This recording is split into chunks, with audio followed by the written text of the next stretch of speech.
We're pleased to welcome now Brad White, Executive Director of the Mississippi Department of Transportation. Brad, good to see you, sir. Thanks for coming in. Thank you for having me. Well, we got out of the gate here with a lot of a flurry, I think is one way to put it, down there at the Capitol. The House wasted no time. The Speaker of the House and Ways and Means Committee Chairman Trey Lamar in introducing sweeping tax legislation that would certainly affect your world at Department of Transportation, but it includes ending the exemption of motor fuels from sales taxes and would impose a 5% sales tax on the retail sale of fuel, all of which would be earmarked for the Department of Transportation. Before you just offer your thoughts on that, you've been outspoken, you and the transportation commissioners, about needs you have from a funding perspective, and I think you've shared, I've seen you do it in presentations to groups and certainly on this program, that we're perhaps not tapping the full amount of federal funding we could, simply because of the lack of some state funding. Explain that to the folks. Not just not tapping the potential, but you're also putting what federal dollars we have at risk. Okay. Because we run a federal program on behalf of the Federal Highway Administration here within Mississippi, and the federal government is very interested in the maintenance or the upkeep of the taxpayers' current investment more so than new construction. We have performance targets that we have to hit. Every year, Federal Highway Administration with our group inspects all of the interstate lane miles within the state, and every other year they do the rest of the highway systems, looking at the pavement conditions, and from that is where we develop the plan of what projects need to be let when in order to rehabilitate and maintain the system we have. What we've seen in the past is with a flat budget, we've had the same amount of money going into that paving program, but less projects being awarded because the money's not going as far. Everything, costs have just gone up. So you're falling behind on those performance targets. And it's only a matter of time that you fall behind enough that the Federal Highway Administration says, okay, you're about to get to a level to where we're going to have to pull your federal funds if the state doesn't come up with some type of plan to remedy this problem. And this has happened to us before with local bridges back in 2017. So we've been talking to the legislature about what our shortfall was and being able to show them with math of what the shortfall is and what it would take for us to begin responding to these performance targets in a positive way. This is the first bill since I've been director, but I'm willing to say it's the first bill since 1987 that has the significant amount of money that both the state aid road system at the county level as well as the state highway system and interstate system that we have to deal with. This is the first bill I've seen that generates this kind of revenue for us. Now, that's up to all the policymakers as to what those things need to look like, and moving our state into a consumer-based tax model certainly is something that will be discussed. But we're very excited about just having an opportunity to finally have a conversation that's meaningful and that's substantive and that has real numbers in it that will allow us to do what the taxpayers expect from us. Okay. So you know what the plan calls for is this 5% sales tax levied on fuel. It is thought to generate about $400 million annually. Based on current numbers, yeah. And then, of course, the change would also be made based on the bill to the way the Mississippi Lottery Corporation annual proceeds are distributed. And currently, the first $80 million generated annually is earmarked for the State Highway Fund. That's been in place since the lottery was implemented back in November of 2019.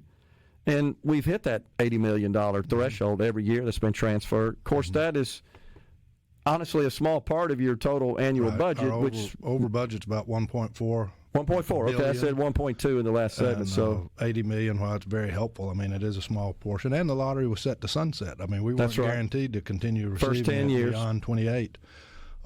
So that being part of the discussion doesn't bother me at all. In fact, this bill allows for something that we've never had, and that it establishes the potential for recurring revenue into the other modes of transportation outside of highways and bridges, which we've never had.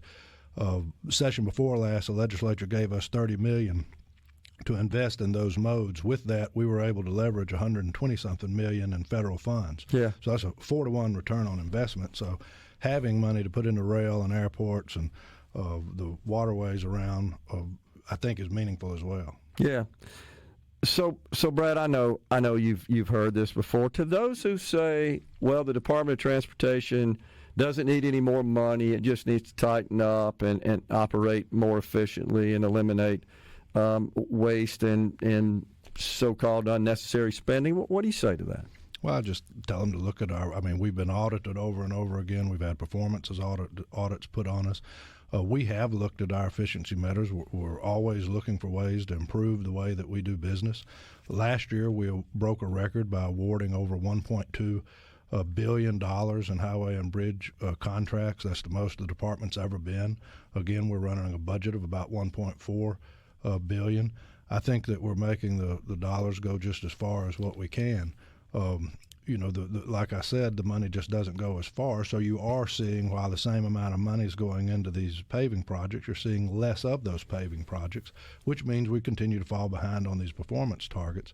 So that's the reason we've been trying to sound the alarm that it's time now that we not be reactionary but proactive in addressing that modernization that's needed of MDOT's funding model. Okay. And we've also experienced a significant economic growth. I mean, it's underway, but some major announcements in the state of Mississippi over the last couple of years of investment in new projects. Generally speaking, these projects need good roads and bridges. Oh, yeah. Like Senator Lott used to say, if they can't get here, they're not coming. I mean, these businesses, they care about being able to get their employees in and out of their facilities. They want to be able to get their goods in and out of the facilities, and that all runs on transportation. You've heard me say before, not to try to sound too cliche-ish, but we can talk about investing in public education, which I'm for. All three of my sisters are in the public education system, but it doesn't matter how good our schools are if the buses cease to be able to cross the bridges to carrying the kids to the school. It doesn't matter how good your health care is if the ambulance gets stuck on 55 on the way to the hospital. And that's the situation we're in. Due to this funding issue, about 12 years ago, the commission had to basically put the capacity new construction program on the shelf in order to divert all funds toward maintenance. And so you had a situation where our program that's designed to keep the system ahead of traffic projections so that we don't have these traffic congestion problems was done away with. And as a result, you've got the situations we have in DeSoto County or in Madison County or along the course and through the Jackson area. So seeing us go backwards at the cost of losing the capacity program and falling behind on maintenance is just not a path that we can take. And I'm just glad that we're finally going to have a real conversation about what that could look like.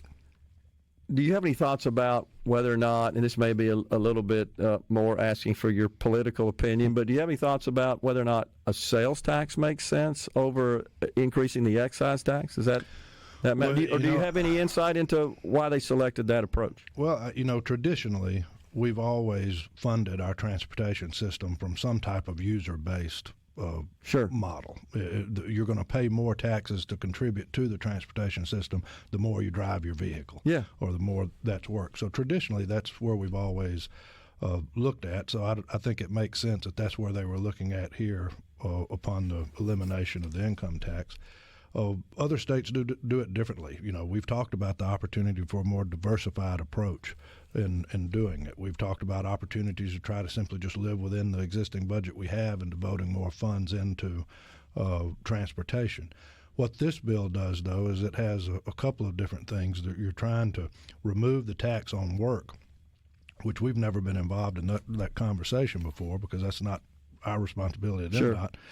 But if that's an overarching goal, I believe that the policymakers in the House, both Speaker White and Chairman Lamar, know that you can't eliminate that stream of revenue without taking care of your core functions of government, or you're just going to create an even bigger disaster down the road eventually. So I think that that's why this bill has two big components, both the elimination of tax on work and making sure that we're going to provide for the core functions of government in the process. Gotcha. Well, they're certainly pushing it hard over there in the House. We'll see what happens in the Senate. If you can hang around, you can give us an update on some of the projects you got going on around the state and what the future plans are for the agency. Yeah, happy to. We got Executive Director of the Mississippi Department of Transportation, Brad White, in the Element Wealth studio. We're coming right back. Studio, and we're visiting with Executive Director of the Mississippi Department of Transportation, Brad White. So, we appreciate it, Mr. Executive Director, you weighing in on this proposal to reform taxes in the state of Mississippi, which would, of course, include a substantial boost to the revenue to your agency, the Department of Transportation. $1.4 billion, the annual budget, Currently, right? correct. Okay. And what's the breakdown on that, Brad, with respect to excise tax on fuel in Mississippi, federal, and then other fees and so forth? The vast majority of all of that is fuel tax, whether it's federally collected or the state collected. Okay. A little more than half of our budget is federal dollars, and we utilize the state fuel tax to put up and spend in order to draw down the federal money. Right. So that's the reason our state funds are so serious, because without proper state funding, you can't access the federal dollars that you're drawing down. But it's the vast majority of our budget now. We receive the $80 million from lottery. There's a few million we get from the fees on hybrid and electric vehicles. There's some contractors' taxes and other things we get, but in comparison to the overall budget, it's very minimal with regard to the fuel tax. Yeah. Got it. So let's talk about what you guys are working on in the state. I know a lot of folks are always interested in when's DOT coming to my neighborhood to help out. Well, a few years ago, when the Federal Highway Administration was reauthorized by Congress, they do that every 5 years. Senator Wicker was the lead Republican on the Transportation Committee that wrote that language. And we were able to get authorization for an extra $1 billion in Mississippi over the current 5-year period that we're within. So with that extra revenue, the commissioners were able to restart the capacity program, which is our program for new construction. It's basically, as you know, we run two big programs. One is the maintenance program that's designed to take care of the existing system, and one is the capacity construction program that's designed to add efficiency to our system and keep us ahead of traffic if possible. And that program, due to lack of funds, had been laid dormant for over a decade. So the new funds allowed us to restart this program and begin bringing projects to construction readiness, and that's when the legislature about 3 years ago stepped in and really helped by providing the one-time funds necessary to go on, award the project, and then build it once we brought it to construction readiness. And we have projects now under construction that over $1 billion worth of new construction projects around the state, and they're from Highway 15 in Tippah County, Union County, Pontotoc County. We're getting ready to award a project on I-55 in DeSoto County, Highway 7 in Lafayette County. Moving on down, you've got Highway 19 in Neshoba County, Highway 82 over in Washington County, projects on I-10 throughout the Gulf Coast, Highway 57 over in Jackson County. So we've got over $1 billion worth of these new construction projects going on currently around the state, and we're looking to award some more from another project over in Neshoba County, finishing out the four-laning of, I believe that's Highway 19, Flowers Interchange on I-20 to help with some capacity issues over there near Warren County. But also Highway 25 out from Grants Ferry out to 471 in Rankin County, and Highway 55 here at Gluckstadt and Madison that will hopefully in the next year award that'll be widening the interstate and building the approaches to an interchange there. And then it goes all the way down to Highway I-59 in Forest and Lamar County, and trying to help develop around some of the economic development sites there. Bunch of needs. So very much so. When you look back 20 years ago, the legislature passed what's called the Vision 21 law, and that was designed to take the politics out of these big construction programs, because of the 87 four-lane program, for all the good it did, the politicians decided where to build four-lane highways, and we found that that's not the best model. So Vision 21 requires that it be a data-followed process, and the commission has to spread on their minutes the reasoning and justification behind the project, and it has to show that you're improving a roadway that's no longer able to adequately, or is expected not to be able to adequately handle the volume of traffic coming. So the system works, but when you look at the identified needs, that list alone is over $9 billion of construction needs, which include things like the whole reworking of I-20 from Highway 61 back to the Mississippi River, which is $1 billion project of its own right now if we were to try to do that. So that's the other thing that's so important about the dialogue that the House of Representatives is starting with this House Bill 1, is you finally have a dedicated, reliable, recurring revenue stream that can step in and save our maintenance program so that by saving it, we're able to continue the capacity new construction program and continue to try to improve the efficiency of the system. So we're very excited about the opportunity of seeing that go through the legislative process. Yeah.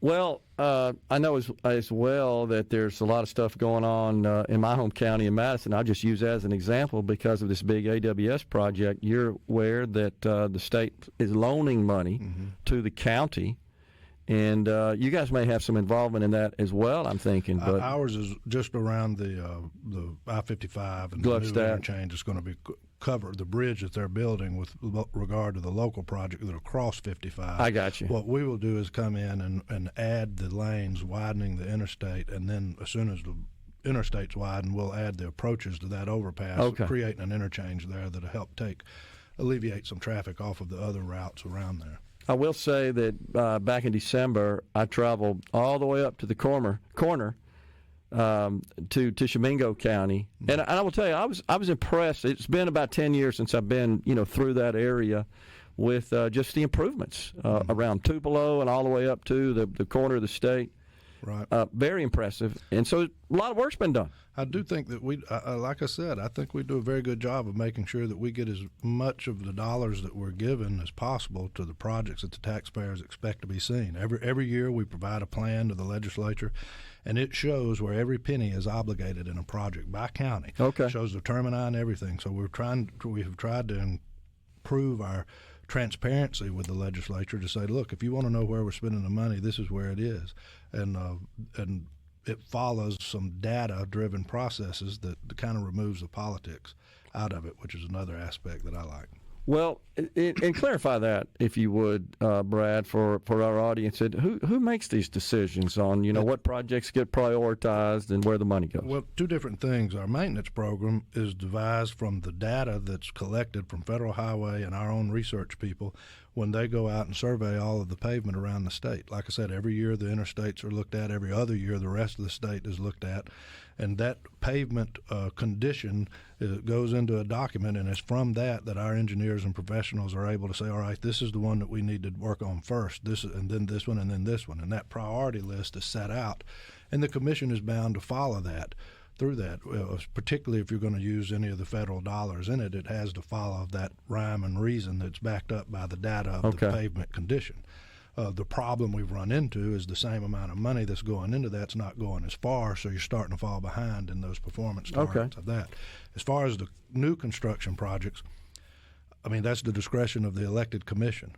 And primarily it's because that list of needs is so large and the revenue going to it is relatively small.